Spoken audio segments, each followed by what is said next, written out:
ഹെബ്രായർക്കുള്ള ലേഖനം അധ്യായം 9. ബലി പഴയതും പുതിയതും. ആദ്യത്തെ ഉടമ്പടി അനുസരിച്ച് തന്നെ ആരാധന വിധികളും ഭൗമികമായ വിശുദ്ധ സ്ഥലവും ഉണ്ടായിരുന്നു. ദീപപീഠവും മേശയും കാഴ്ചയപ്പവും സജ്ജീകരിക്കപ്പെട്ടിരുന്ന പുറത്തെ കൂടാരം വിശുദ്ധ സ്ഥലം എന്ന് വിളിക്കപ്പെടുന്നു. രണ്ടാം വിരിക്കകത്തുള്ള കൂടാരം അതിവിശുദ്ധ സ്ഥലം എന്ന് വിളിക്കപ്പെടുന്നു. അതിൽ സ്വർണം കൊണ്ടുള്ള ധൂപപീഠവും എല്ലാ വശവും പൊന്നു പൊതിഞ്ഞ വാഗ്ദാന പേടകവും ഉണ്ടായിരുന്നു. മന്ന വച്ചിരുന്ന സ്വർണ്ണ കലശവും അഹറോന്റെ തളിർത്ത വടിയും ഉടമ്പടിയുടെ ഫലകങ്ങളും അതിൽ സൂക്ഷിച്ചിരുന്നു. പേടകത്തിനു മീതെ കൃപാസനത്തിന്മേൽ നിഴൽ വീഴ്ത്തിയിരുന്ന മഹത്വത്തിന്റെ കെരൂബുകൾ ഉണ്ടായിരുന്നു.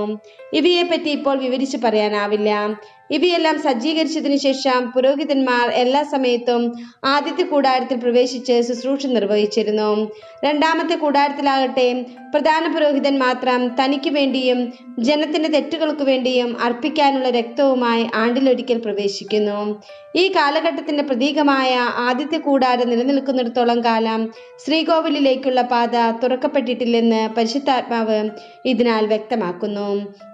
അർപ്പിക്കുന്നവന്റെ അന്ധകരണത്തെ വിശദീകരിക്കാൻ കഴിവില്ലാത്ത കാഴ്ചകളും ബലികളുമാണ് ഇപ്രകാരം സമർപ്പിക്കപ്പെടുന്നത്. നവീകരണ കാലം വരെ നിലവിലിരുന്ന ഭക്ഷണപാനീയങ്ങൾ, പലവിധ ക്ഷാളനങ്ങൾ എന്നിങ്ങനെ ശാരീരിക നിയമങ്ങളോടുകൂടി മാത്രമേ അവയ്ക്ക് ബന്ധമുള്ളൂ. എന്നാൽ വരാനിരിക്കുന്ന നന്മകളുടെ പ്രധാന പുരോഹിതനായ ക്രിസ്തു പ്രത്യക്ഷപ്പെട്ടു.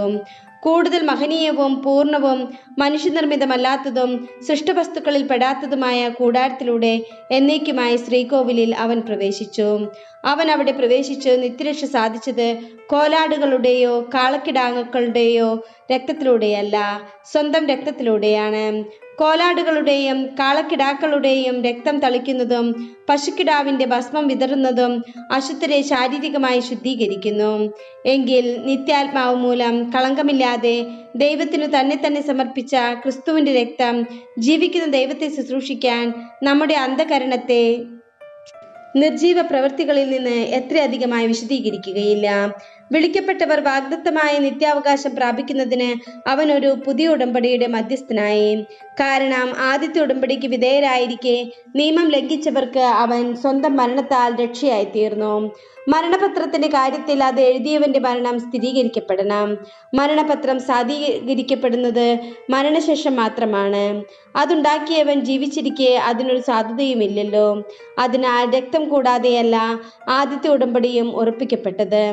മോശ നിയമത്തിലെ ഓരോ കൽപ്പനയും ജനങ്ങളോട് പ്രഖ്യാപിച്ചപ്പോൾ അവൻ പശുക്കിടാക്കളുടെയും ആടുകളുടെയും രക്തം ജലത്തിൽ കലർത്തി ചെമന്ന ആട്ടിൻ രോമവും ഹിസോപ്പ് ചെടിയും ഉപയോഗിച്ച് പുസ്തകത്തിന്മേലും ജനങ്ങളുടെ മേലും തളിച്ചുകൊണ്ട് പറഞ്ഞു, ഇത് ദൈവം നിങ്ങളോട് കൽപ്പിച്ചിരിക്കുന്ന ഉടമ്പടിയുടെ രക്തമാണ്. അപ്രകാരം തന്നെ കൂടാരത്തിന്മേലും ശുശ്രൂഷയ്ക്കുള്ള സകല പാത്രങ്ങളിന്മേലും ആ രക്തം അവൻ തളിച്ചു. നിയമപ്രകാരം മിക്ക വസ്തുക്കളും രക്തത്താലാണ് ശുദ്ധീകരിക്കപ്പെടുന്നത്. രക്തം ചിന്താതെ പാപമോചനമില്ല.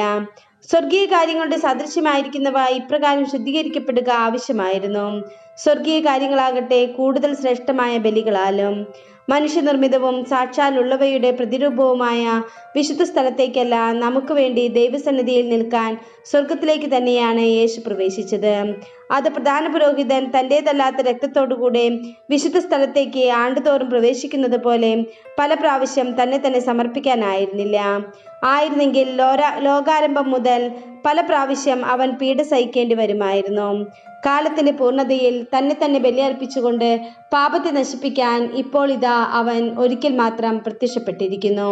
മനുഷ്യൻ ഒരു പ്രാവശ്യം മരിക്കണം, അതിനുശേഷം വിധി എന്ന് നിശ്ചയിക്കപ്പെട്ടിരിക്കുന്നു. അതുപോലെ തന്നെ ക്രിസ്തുവും വളരെ പേരുടെ പാപങ്ങൾ ഉന്മൂലനം ചെയ്യപ്പെടുന്നതിനു വേണ്ടി ഒരു പ്രാവശ്യം അർപ്പിക്കപ്പെട്ടു. അവൻ വീണ്ടും വരും, പാപപരിഹാരാർത്ഥമല്ല, തന്നെ ആകാംക്ഷപൂർവം കാത്തിരിക്കുന്നവരുടെ രക്ഷയ്ക്ക് വേണ്ടി.